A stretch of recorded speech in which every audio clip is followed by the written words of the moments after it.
అందరికీ నమస్కారం అండి ఫ్రెండ్స్. మనకి ఇప్పుడిప్పుడే మరొక ముఖ్యమైన అప్డేట్ అయితే రావడం జరిగిందండి. అదేమిటంటే విద్యార్థులకు ఉద్యోగులకు గుడ్ న్యూస్, వరుసగా 5 రోజులు సెలవులంటూ ఇప్పుడే మనకు ఒక అప్డేట్ అయితే వచ్చిందండి.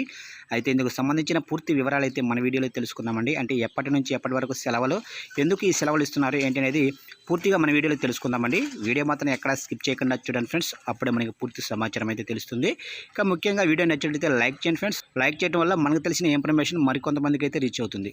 లేట్ చేయకుండా టాపిక్లోకి వెళ్ళిపోదాము. ఇక శ్రావణ మాసం వచ్చిందంటే చాలు తెలుగు లోగిళ్లలో పండగ వాతావరణం కనిపిస్తుంది.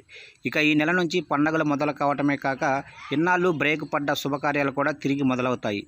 ఇక వరుస పండగలు రానున్న నేపథ్యంలో ఆగస్టులో విద్యార్థులు ఉద్యోగులకు సెలవులు భారీగా వస్తాయి.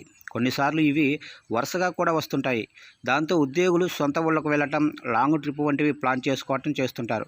ఇక ఈ ఏడాది ఆగస్టులో కూడా విద్యార్థులు ఉద్యోగులకు వరుస సెలవులు రానున్నాయి. ఇక ఆగస్టు 3వ వారంలో వరుసగా 5 రోజులు హాలిడేస్ అయితే వస్తున్నాయి. దాంతో వారు ఫుల్ ఖుషీగా ఉన్నారు. ఇంతకు ఏ తేదీల్లో ఈ సెలవులు రాబోతున్నాయి, ఆ రోజు ఉన్న పండుగలు, ఆ ప్రత్యేకలు ఏంటో ఒక్కసారి తెలుసుకుందాము. ఇక ఆగస్టు 3వ వారంలో అనగా 12, 19 వరకు వరుసగా 5 రోజులు సెలవులు అయితే రానున్నాయి.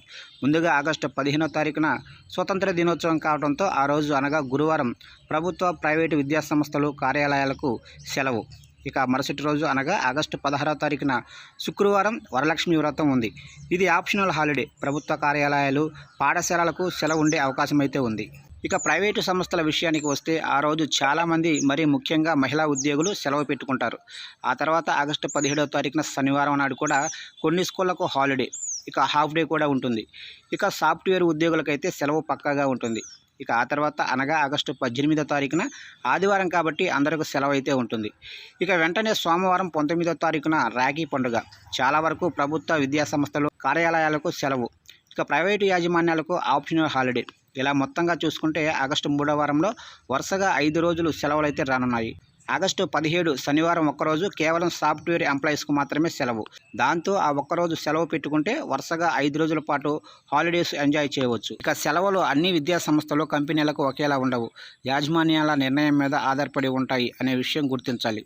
ఇక సెలవుల జాబితా చూసుకున్నట్లయితే ఆగస్టు 15వ తారీఖున స్వతంత్ర దినోత్సవం, ఆగస్టు 16వ తారీఖున వరలక్ష్మి వ్రతం, ఆగస్టు 17 సాఫ్ట్వేర్ ఎంప్లాయీస్కు హాలిడే శనివారం, ఇక ఆగస్టు 18వ తారీఖున ఆదివారం, ఇక ఆగస్టు 19వ తారీఖున రక్షాబంధన్. ఈ విధంగా అయితే వరుసగా 5 రోజుల పాటు సెలవులు అయితే రానున్నాయి.